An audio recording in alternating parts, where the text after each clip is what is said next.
Did anyone else have Tyler Reddick winning 4 out of the first 6 races this season? Because I didn't. Hello everyone, my name is Brody. The NASCAR Cup Series wraps up the Darlington Throwback Weekend with the Goodyear 400. We didn't get too many Darlington Throwback paint schemes this year, but the ones that we did get definitely did count. Just look at these amazing Greg Biffle Throwback tribute paint schemes. Just amazing to see. Well done RFK Racing and all the rest of the teams that participated. But anyways, we have a race to review, analyze, and react to. I'll get into all of the racing action, the incidents, and the historic dominance that has taken place to start the season. We'll get into the race winner, my drivers of the day, the what the F driver of the race results themselves, and we'll end with my final verdict and opinions of the race. So let's begin.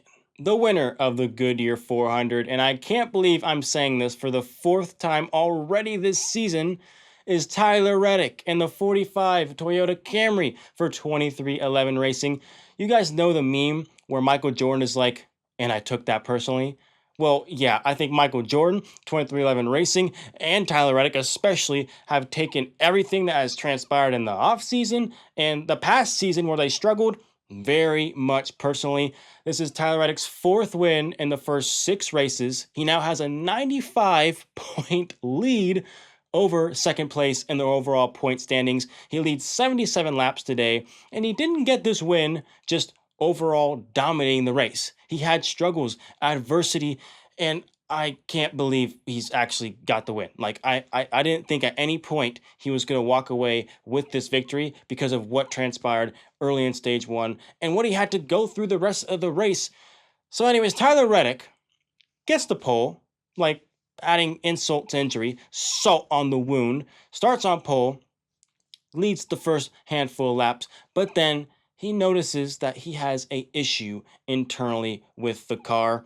He is forced to shut all of the fans off, which results in his cool suit that runs cool water through his upper body and torso. He's forced to shut that off, the operating system off, meaning the water in that suit gets boiling hot by the end of it. And then he has to come down pit road and essentially put a brand new big battery in there to get the systems working back in that car. That happened after stage 1. He was forced to come down pit road multiple times, but this was a smart gamble by his crew chief because there were only 20 cars on the lead lap. He didn't lose that much track position, and Tyler Reddick put his head down, grinded hard, used stage 2 to work his way back up all of stage 3, and we're getting down to the end of the race where Brad Keselowski in the beautiful Greg Biffle Darlington Throwback is leading, and he led a lot of laps during this race. In Tyler Reddick's absence, Brad Keselowski frankly dominated. He won stage 1 and he won stage 2, looked poised to get the victory, but with 28 laps to go, Reddick passed Brad Keselowski pretty much easily and drives away with the victory. It's incredible what this team has accomplished already this season. I mean, 4 wins, any race team, any driver would be happy with that at the end of a season. We're 6 races in, guys, and he has 4 wins already. I know that doesn't mean he can keep this up by any means, but it's just impressive to watch. Tyler Reddick dominance will bore fans, and I think it's already started. What a win, what a victory, what a performance by 23XI Racing, Tyler Reddick, and Michael Jordan. He must be a good luck charm or something because he was at the race again. But I'm speechless, guys. 4 wins already. It's just insane. It's crazy. But I'm happy for him. I'm happy for that team. It's cool to see. It's good to watch. But I'm worried the domination will bore fans. And I don't know. But anyways, that's the winner of the race. Now let's get into the rest of the segments.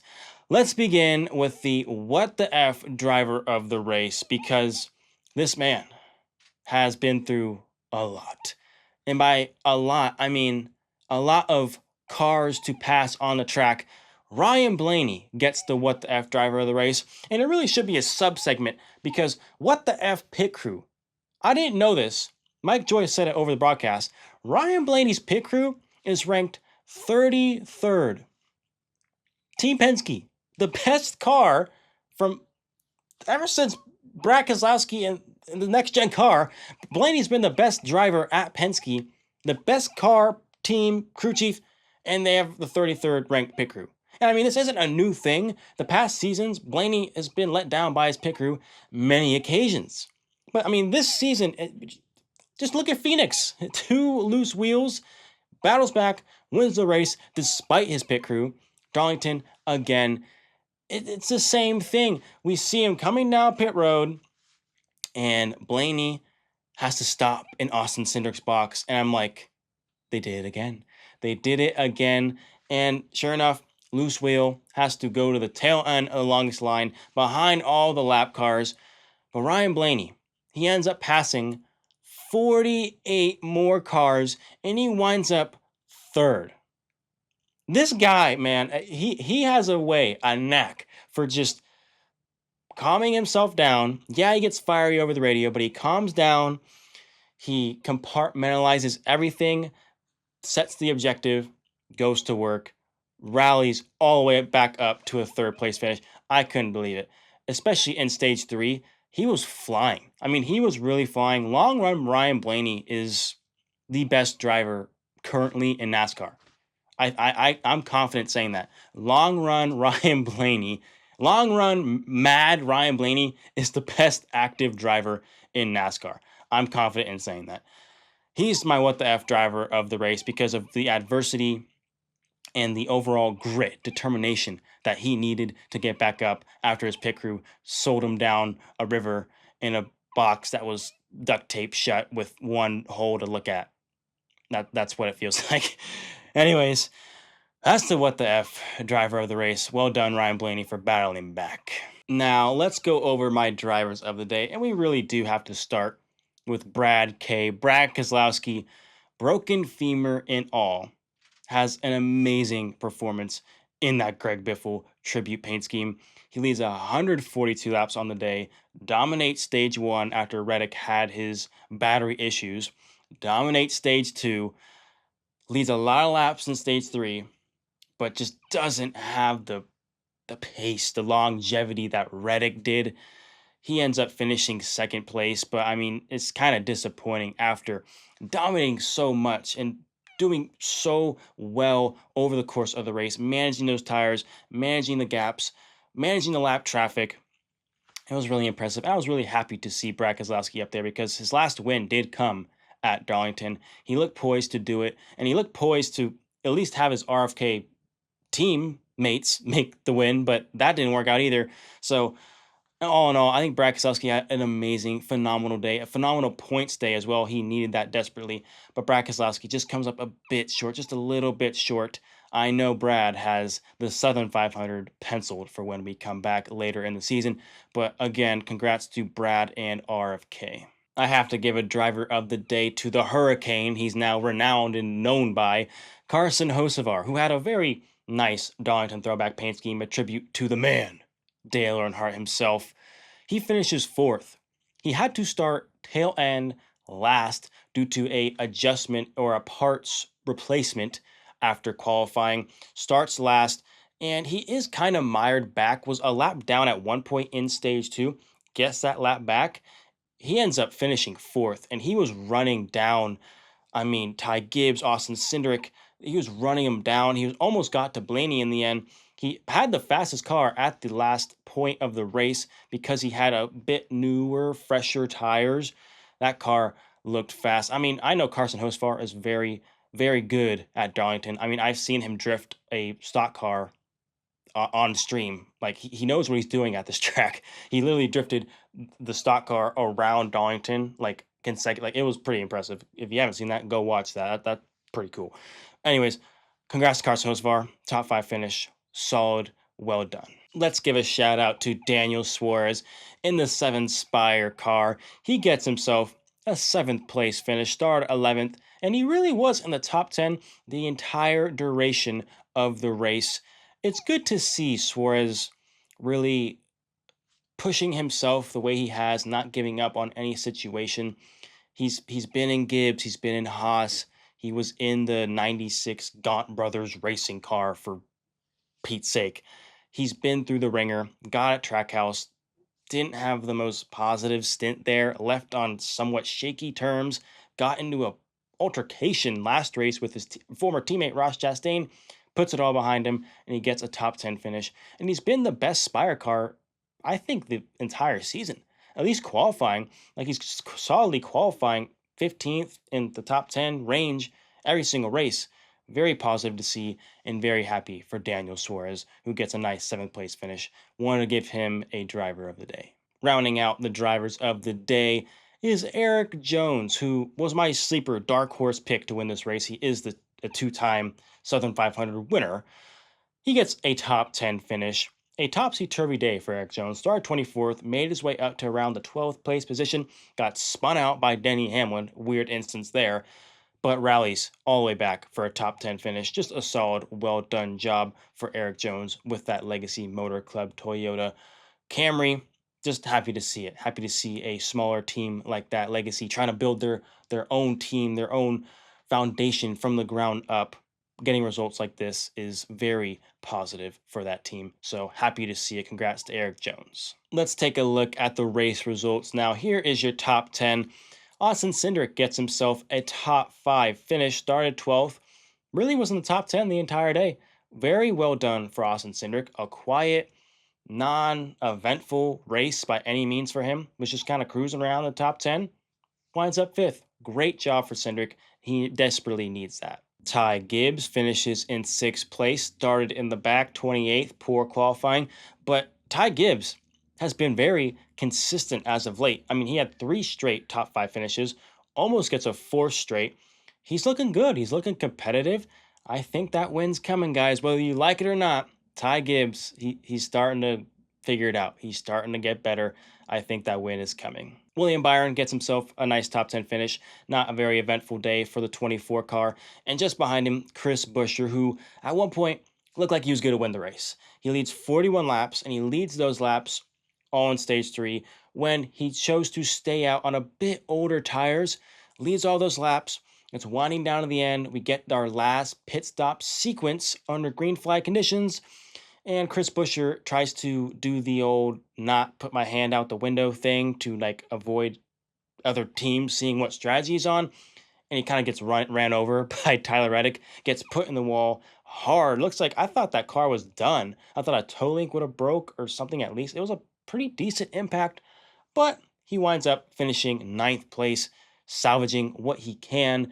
But I think that car was top 5 worthy at least. But RFK Racing, great showing overall. Let's look at some notable drivers outside the top 10, beginning with Denny Hamlin, who had a up and down day, to say the least. He started 9th, fell back, wasn't really competitive in stage 1, got back going, got the car figured out in stage 2, until he ends up spinning out Eric Jones in a weird instance. Denny Hamlin didn't really own up or apologize about it. He said Jones brake checked him or just checked up in the middle of the corner. I don't know about all that. I don't know about the data that backs up any brake inputs or whatever, but I'm sure we'll get that in his podcast. But anyways, spins out Eric Jones. He actually taps the wall. This makes his car actually better, it seems like. He's very competitive. And then in the end, just kind of loses the handling, loses it in the pit stop sequences, finishes just outside the top 10. Chase Briscoe finishes just behind Denny Hamlin in 12th. He was actually my go-to pick to win this race. Didn't have the best car overall, was in the top 5 at one point. Later in the race, just in that last 5-lap chaos, he got put in the wall, finishes 12th. Not the greatest day for Briscoe. Chase Elliott winds up finishing 15th. He started 3rd and just fell back from there. Wasn't the best showing from the 9 team. Kyle Busch started 8th, was very optimistic for him until the green flag flew, and he quickly fell back, winds up 21st.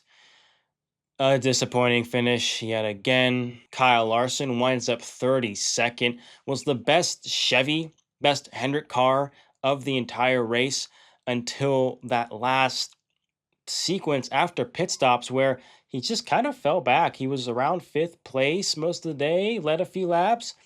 That last pit stop sequence, I don't know what exactly happened. I think he must have got into the wall at some point because he started falling back, probably because of that damage. And then at the very end, with like 10 to go, they have to come down pit road, I think for a toe link or something. The rear end looked all wobbly like it does when toe links usually break. Something in the rear end was disrupted or broken. Comes down pit road like twice in like 10 laps.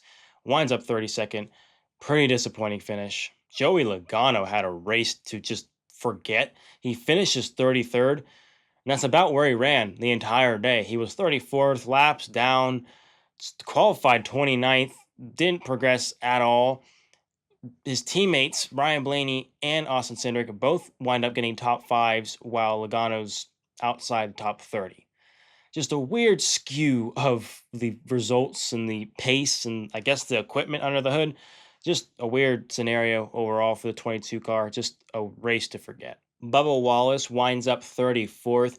He, like Blaney, had some pit road troubles. This put him in the hornet's nest when Eric Jones spun out. Hamlin ends up hitting the wall, and just behind him, Bubba Wallace does the exact same thing, where I think the damage was a lot more significant in the end. Doesn't have the pace, goes laps down, winds up outside the top 30. Riley Herbst ends up 35th. He was involved in the only other caution besides the Jones spin. He ends up getting spun by Connor Zilic, and he was not very happy over the radio. A disappointing finish for the 35.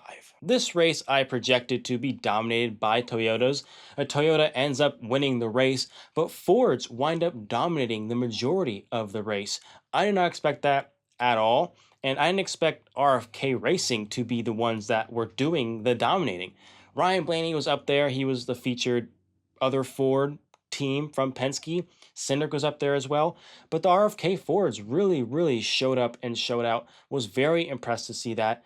Chevy, on the other hand, just a race to forget. Larson was probably the best Chevy, the best Hendrick car of the day.